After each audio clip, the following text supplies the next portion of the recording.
Hawnhekk qiegħed bi-pjaċir nintroduċi lil Albert De Giorgio li huwa l-fundatur u anke jirrappreżenta lil Malta YMCA Association. Il-kumplament tas-serata tajba, Albert, grazzi ħafna li lqajt l-istedina tiegħi illejla. Huwa onur, nħossni onorat. Dak li der programm bħal tas-soltu ta' diskussjoni fuq l-Istazzjon Nazzjonalista flimkien ma' rappreżentant mill-għaqda mhux governattiva YMCA, ir-riżulta li din il-persuna fil-fatt ma tirrappreżentax lil din l-għaqda.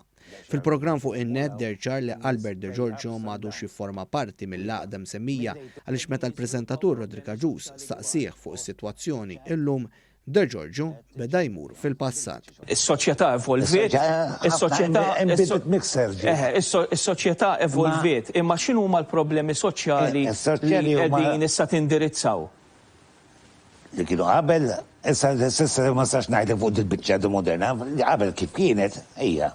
Barra minn hekk fil-programm dan is-suppost kelliem membru ta' din l-għaqda li tagħmel ġi kbir fis-soċjetà anke qal kliem li mhumiex xierqa. Huwa mifhum li Albert De Giorgio huwa l-fundatur ta' din l-għaqda iżda mhuwiex president tal-għaqda kif jgħid li huwa.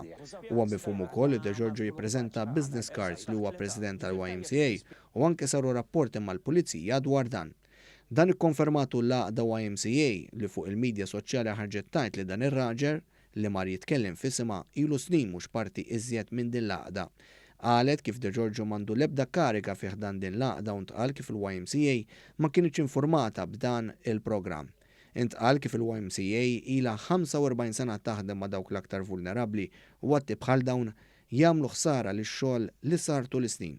Hawnhekk l-għaqda tenniet li tistenna apoloġija pubblika mill-Istazzjon Nazzjonalista.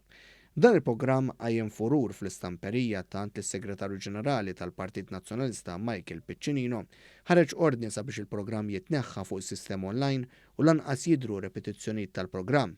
Kif jixed dan is-sit wieħed jista' jara l-programmi kollha ta' kontrakurrent jinsabu hemmhekk, iżda dak tad-29 ta' Diċembru tneħħa.